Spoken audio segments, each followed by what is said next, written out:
Hello guys, तो कैसे हो आप लोग। आई होप सभी लोग ठीक होंगे। और आज हम लोग जो टाइप ऑफ ग्रिड है उसके बारे में स्टडी करेंगे। उससे पहले आप लाइक शेयर और सब्सक्राइब करना ना भूलें, और साथ साथ में जो कमेंट बॉक्स है उसमें कमेंट भी करिए।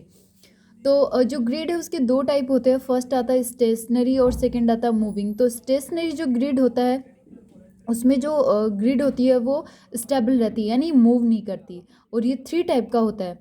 और जो मूविंग ग्रिड है उसमें क्या होता है, जो जो ग्रिड होती है वो मूव करती है।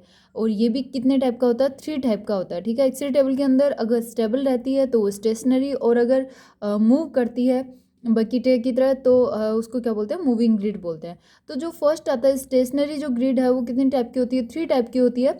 फर्स्ट आता है पैरेलल, फोकस्ड और क्रॉस्ड।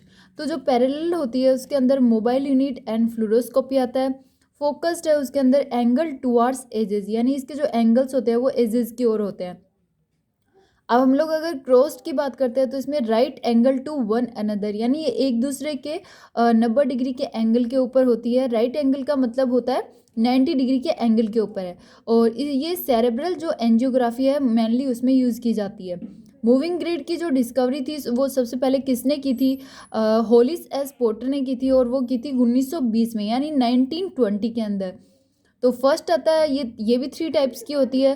फर्स्ट वन आती है रेसिप्रोकेटिंग, यानी ग्रिड मूव वन डायरेक्शन, यानी जो रेसिप्रोकेटिंग जो ग्रिड होती है वो ओनली वन डायरेक्शन में क्या करती है, मूव करती है। ओसिलेटिंग की अगर हम बात करते हैं तो बैक एंड फोर्थ, यानी ये बैक एंड फोर्थ में मूव करती है। कैटापुल्ट लास्ट वाली होती है। अब मूविंग ग्रिड के एडवांटेजेस क्या होते हैं, तो मूविंग ग्रिड के एडवांटेज इसमें जो फर्स्ट वन आता है वो आता है they eliminate grid lines from film. यानी मूविंग ग्रिड का जो एडवांटेज होता है वो मेन एडवांटेज यही होता है कि ये जो फिल्म होती है उसके ऊपर से जो ग्रिड लाइंस है उनको एलिमिनेट कर देती है, या फिर उनको हटा देती है। ठीक है, जिससे जो फिल्म है या फिर जो एक्सरे इमेज होती है वो एकदम क्लियर अच्छी होती है, क्लियर दिखाई देती है। जो स्टेशनरी ग्रिड है उसमें जो ग्रिड लाइंस है वो आ जाती है। तो मूविंग ग्रिड है उसका इसी वजह से यूज़ किया जाता है ताकि वो ग्रिड लाइन से उनको एलिमिनेट कर देती है।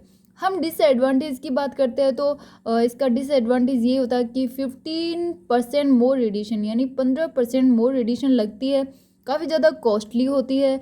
और जो एक्सरे टेबल होती है उसके अंदर वाइब्रेट करती है, अगर मूव करेगी तो वाइब्रेट करेगी, तो जिससे थोड़ा प्रॉब्लम होता है। और अप टू 90 kV, अगर 90 kV से KVP है वो 90 kVP तक है। अगर 90 kVP तक है तो उसका जो ग्रिड रेशो तो 8:1 होगा। और अगर 90 kVP से ज़्यादा है तो यानी कितना ग्रिड रेशो क्या होगा, 12:1 होगा।